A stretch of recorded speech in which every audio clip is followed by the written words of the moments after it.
Hey guys, it's Candy. Welcome back to Our Family Nest. So I thought for today's video, I would do something a little bit different. This is not a vlog. This is more of a sit down video.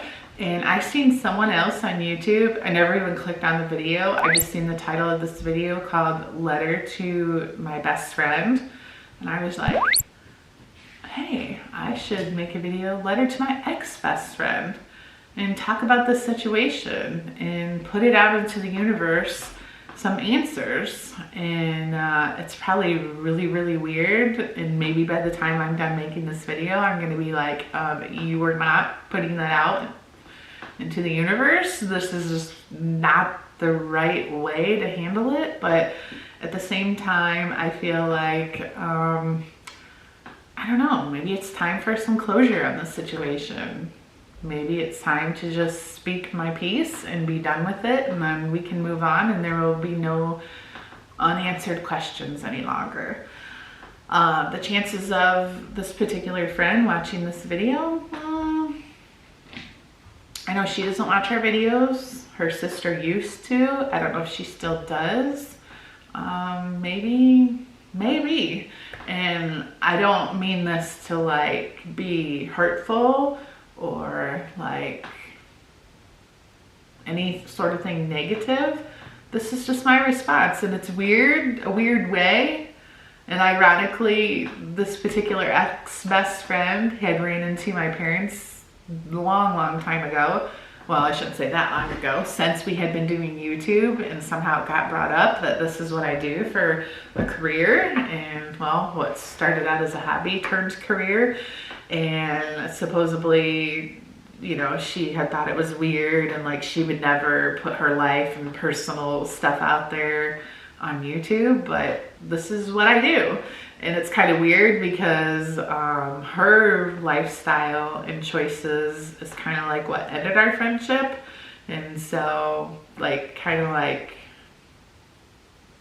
I want to say touche, but I don't think that's the right comment here. It's not like, well, you don't like my choices, well guess what, I don't like yours. Not, again, not meant in a hurtful way. I just think we sometimes come across people in our life. It could be, actually this isn't the first time I've done this, where they're just people in our lives that your viewpoints, how you choose to live your life, your choices, the things you do, the things you say, etc. You just don't, you're not on the same page. And so having that person as like an active part of your life becomes more work and stress than it is worth.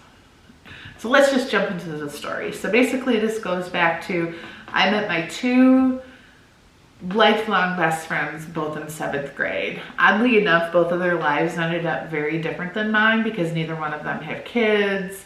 Their careers are different than mine. Like, our lives are just really different. The one friend I'm still friends with, she moved across the country, but we still keep in touch. Now, my ex-best friend, our lives used to kind of be the same way. Friends all through junior high, through high school. She had got married. I remember Andrew was just a baby, so let's say, you know, 24 years ago. And when Ken and I got married, she was the maid of honor in my wedding.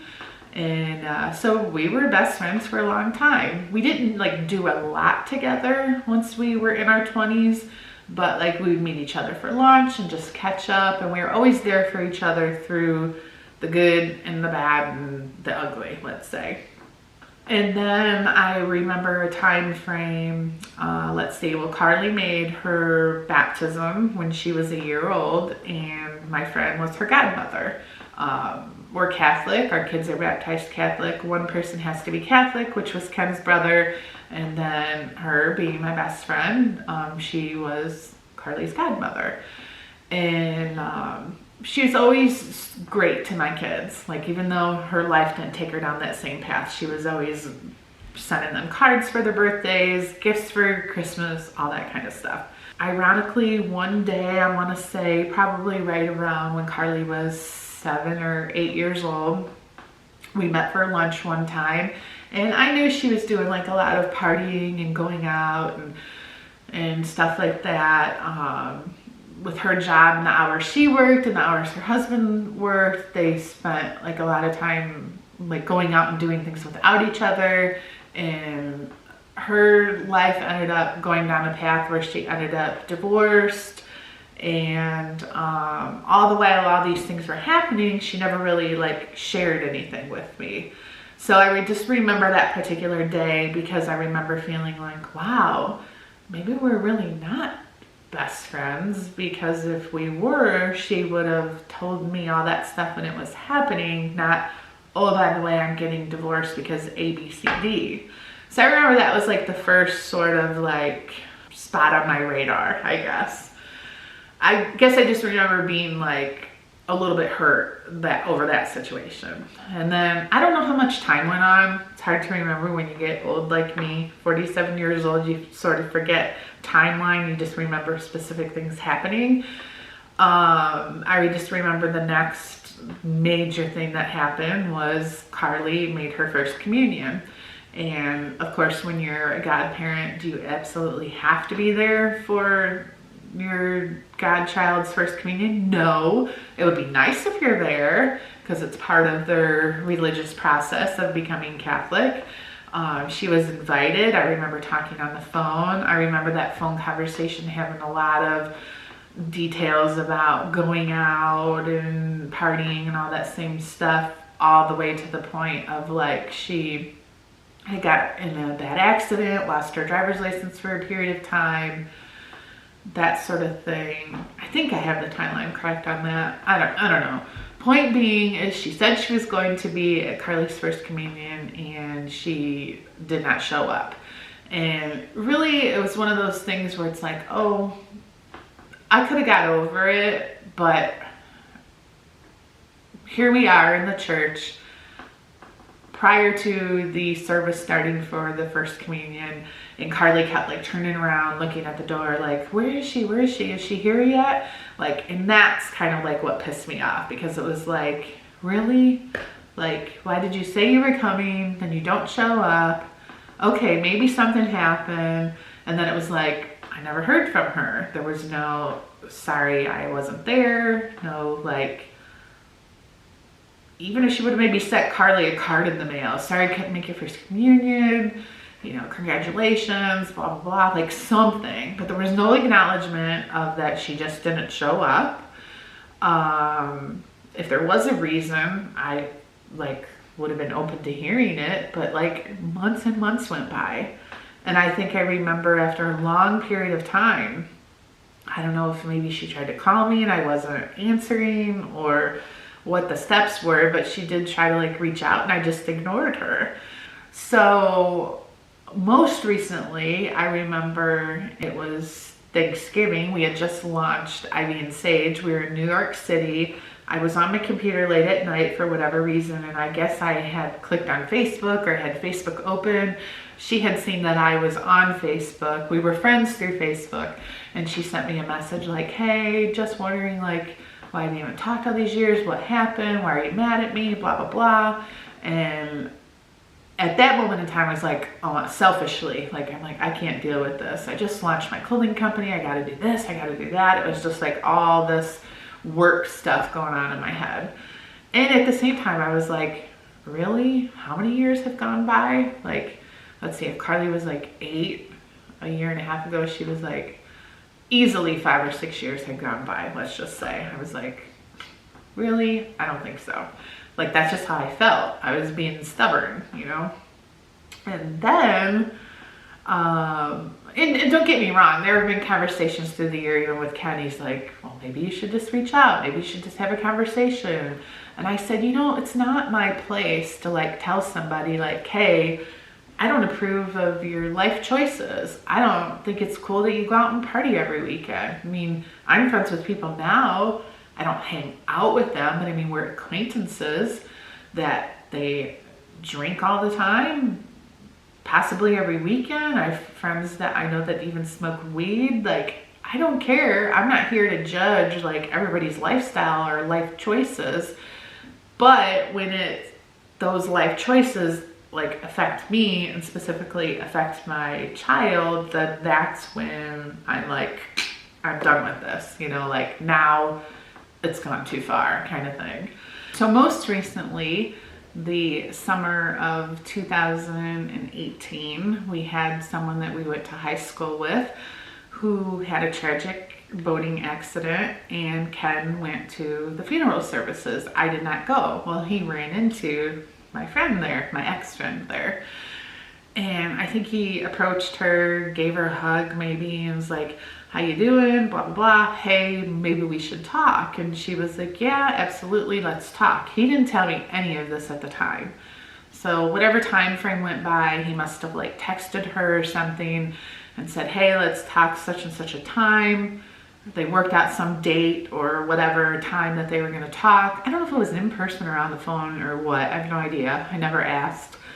But when that particular like meeting time approached, she had texted him and said, hey, I have to cancel.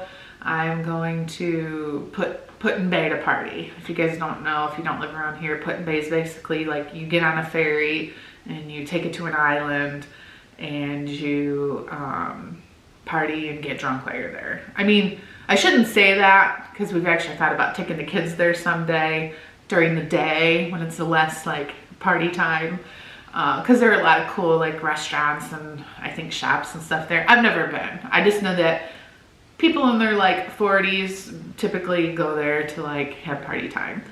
So it was just kind of ironic that it was like, okay, here she had this opportunity to talk with Ken, and if it meant anything to her at all, like you would have made it happen. Or if you would have said, hey, I can't talk to you today or Friday at 8 o'clock, I'm gonna call you Saturday at noon instead. But there was like, no, like it was just like, I'm not gonna be available, I'm going to party, blah, blah, blah.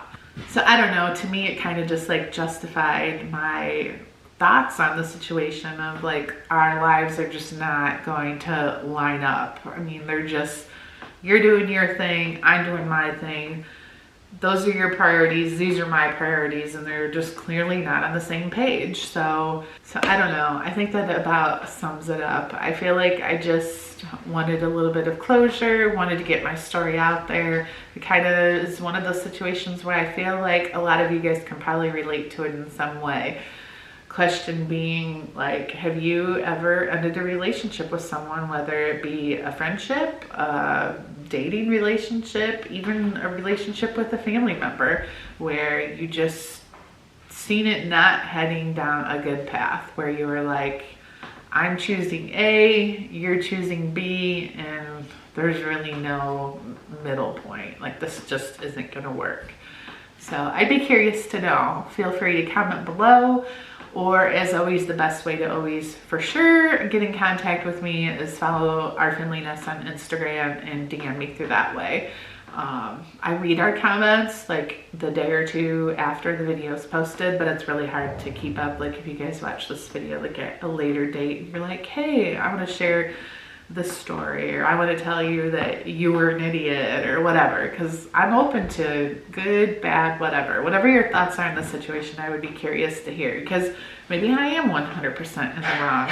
Maybe there is this side of the story that I should have been more supportive. But I feel like, you know, this wasn't just a like 1 or 2 year time frame of her, you know, choosing alcohol over the kind of lifestyle I live. This has been an ongoing thing since, gosh, at least 10 years or so. Like that's, and I don't know what her life's like nowadays. So I can't sit here and say she's still that same person, but that's all I have to go off of, is the person that she was back when I made the choice to like, this is just not the kind of person that I want in my life or want my kids to get close to. And then like, look what happened. So Karli was still hurt by that. So, okay. I don't know if I feel better after sharing that or not.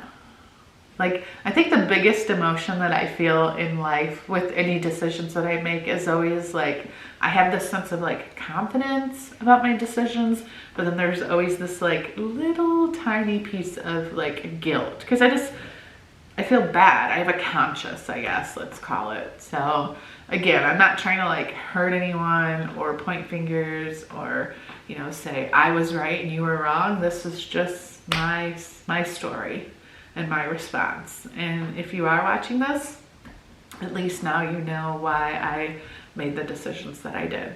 And it's okay. I know you're okay, I'm okay. Life goes on. So, all right guys, thank you for watching. That's gonna be it for this video. We'll be back tomorrow with a regular vlog and we'll see you then. Have a good night, guys. Bye.